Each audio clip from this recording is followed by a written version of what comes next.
ये बहुत ही important video है महिलाओं के लिए, क्योंकि कुछ खास अधिकार केवल महिलाओं को दिए हुए हैं हमारी लॉ में, जिनको हम जानते ही नहीं हैं। लेकिन ये जानने के बाद आपका एक कॉन्फिडेंस और एक एम्पावरमेंट वाली जो बात है वो आपके अंदर स्वतः ही पैदा हो जाएगी।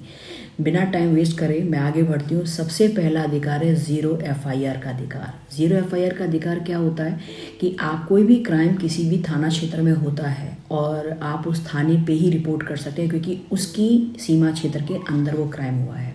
लेकिन महिलाओं को स्पेशल अधिकार है जिसको कहते हैं ज़ीरो एफआईआर का अधिकार, जिसका मतलब ये है कि महिलाएं इस सीमा क्षेत्र के दायरे में नहीं आती अगर आपके थाना क्षेत्र जहाँ पे वो क्राइम हुआ है या आपके साथ किसी ने कुछ गलत किया है, अगर आपका थाना रिपोर्ट लिखने से मना कर देता है तो आप उसकी रिपोर्ट अपने शहर के किसी भी थाने में कर सकते हैं। इस रूल को कहते हैं ज़ीरो एफआईआर, जो केवल महिलाओं को दिया गया है। जिसका मतलब ये है अपनी रिपोर्ट आप किसी भी थाने में कराएं, आप बाध्य नहीं है सीमा क्षेत्र को लेकर। दूसरा सबसे महत्वपूर्ण अधिकार है, अगर आपको पुलिस स्टेशन से किसी भी इंक्वायरी या इंटेरोगेशन के लिए कॉल आता है तो आपके पास अधिकार है कि आप मना कर सकते हैं और आप पुलिस को ये बोल सकते हैं कि आप मेरे घर आके मेरा बयान लें।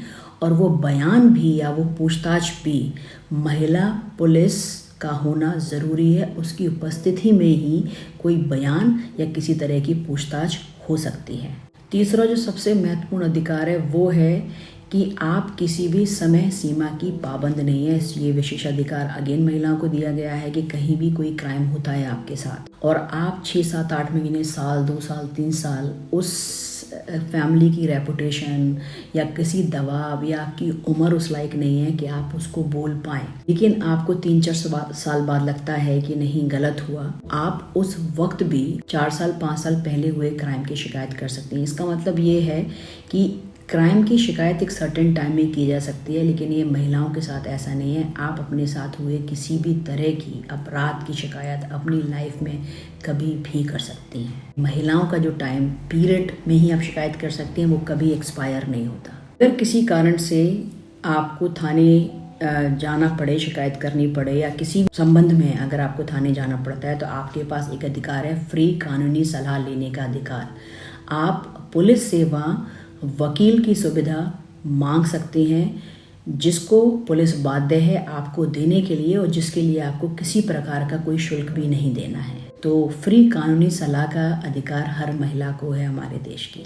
अगला अधिकार है गोपनीयता का अधिकार, जिसके अंतर्गत कोई भी बलात्कार पीड़िता महिला या लड़की है वो बिना किसी की उपस्थिति में अकेले मजिस्ट्रेट को अपना बयान दे सकती है और वो अकेले में किसी पुलिस सिपाही या पुलिस अधिकारी को बयान दे सकती है। तो गोपनीयता का मतलब ये हुआ कि वो कोर्ट में जाके दुनिया के सामने अपने साथ हुई घटना की जिक्र करने की, बयान देने की ज़रूरत नहीं है। मजिस्ट्रेट को या महिला सिपाही, महिला अधिकारी को अकेले में अपना बयान दे सकती है। क्या करें अगर पुलिस आपकी शिकायत नहीं लिख रही है? तो ये अगला अधिकार है जिसमें इंटरनेट या स्पीड पोस्ट के सहारे वो अपनी शिकायत दर्ज करा सकते हैं। कैसे करना है? आपको स्पीड पोस्ट या ईमेल करना है DCP, deputy commissioner of police level के अधिकारी को, यानी कमिश्नर को इस तरह के या उसके ऊपर की पोस्ट के, और वो उसके बाद इंस्ट्रक्ट करते हैं उस थाने को जो उस क्षेत्र में पड़ता है जहाँ घटना हुई है। इस तरह से आपकी शिकायत दर्ज करेगा वो थाना। तो ये अधिकार, विशेष अधिकार महिलाओं को है। महिलाओं के पास एक विशेष अधिकार है जिसमें सनसेट के बाद और सनराइज से पहले महिला को अरेस्ट नहीं किया जा सकता। अगर वहाँ महिला कांस्टेबल, महिला अधिकारी या सिपाही हो तब भी। हाँ, अगर महिला ने कोई हीनियस क्राइम किया है, उसका अरेस्ट करना बहुत ज़रूरी है, तो पुलिस को मजिस्ट्रेट से लिखित अनुमति पत्र लाना पड़ेगा, तभी वो महिला को रात में अरेस्ट कर सकती है। अगर वो अनुमति पत्र नहीं है पुलिस के पास मजिस्ट्रेट का, तो यह विशेष अधिकार महिलाओं को मिला हुआ है कि सनसेट के बाद और सनराइज से पहले, यानी रात में महिला अरेस्ट, गिरफ्तार नहीं हो सकती। महिला को अगला अधिकार है पहचान की गोपनीयता का अधिकार। इसका मतलब कि अगर कोई बलात्कार पीड़िता है या उसके साथ अटेम्प्ट टू रेप हुआ है जहाँ पे फैमिली रेपुटेशन आती है, उसकी पहचान की, कौन लड़की कहाँ रहती है, उसका आइडेंटिटी रिवील करने का अधिकार ना तो पुलिस को है, ना किसी अधिकारी को, ना अथॉरिटीज़ को, ना किसी गवर्नमेंट एजेंसीज़ को, ना ही मीडिया को, चाहे वो सैटेलाइट चैनल हो, चाहे वो प्रिंट मीडिया हो, इलेक्ट्रॉनिक मीडिया हो। किसी भी तरह की मीडिया को, पुलिस एजेंसीज़ को, अथॉरिटीज़ को उस लड़की की आइडेंटिटी रिवील करने का अधिकार नहीं है। आपने सुना होगा कि जब भी रेप होता है सबसे पहले मेडिकल टेस्ट होता है। पहले मेडिकल टेस्ट के आधार पर अगर डॉक्टर ने कह दिया कि रेप नहीं हुआ तो वो एक तरह से उसका रेप ना होने की तस्दीक करता था। लेकिन अब ये अधिकार है कि डॉक्टर डिसाइड नहीं करेगा कि महिला का रेप हुआ है या नहीं हुआ है। मेडिकल टेस्ट में कुछ भी आए लेकिन महिला फिर भी रेप का पूरा केस लड़ सकती है। वो मेडिकल टेस्ट में जो रिपोर्ट है वो जजमेंट का आधार बनेगा, लेकिन उसके बेस पे जजमेंट नहीं हो सकता। तो यानी मेडिकल टेस्ट मैंडेटरी है, लेकिन वो ये डिसाइड नहीं करता कि रेप हुआ है या नहीं, जजमेंट डिसाइड नहीं करता। वो रेप हुआ है या नहीं इसका जजमेंट नहीं दे सकता। ये कामकाजी महिलाओं के लिए ये अधिकार, ये सुप्रीम कोर्ट का आदेश है, चाहे वो सरकारी कंपनी हो, संस्था हो या गैर सरकारी हो। वहाँ पे एक हैरेसमेंट एंड सेक्सुअल कमेटी बनेगी जिसमें प्रेसिडेंट महिला होगी, उसमें 50% जो मेंबर्स होंगे वो महिला होंगे। तो किसी तरह का कोई एम्प्लॉय अगर शिकायत करता है तो उसको ये कमेटी हैंडल करेगी और एक सर्टेन टाइम पीरियड के अंतर्गत उसका जवाब देगी।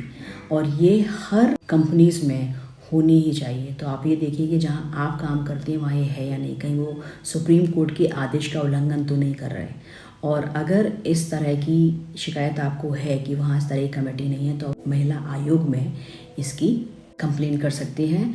अगर ये वीडियो आपको यूज़फुल लगा है तो उसको कमेंट और लाइक करना ना भूलें। चैनल को सब्सक्राइब कर लें क्योंकि इसी तरह के बहुत यूज़फुल इंपॉर्टेंट वीडियोस मैं लाती रहती हूँ। महिलाएं सेफ्टी को लेके, legal right, digital safety, self defence techniques को लेके, inspirational, motivational, nutrition, health.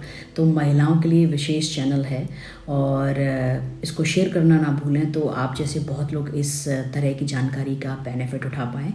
Thank you so much for watching it.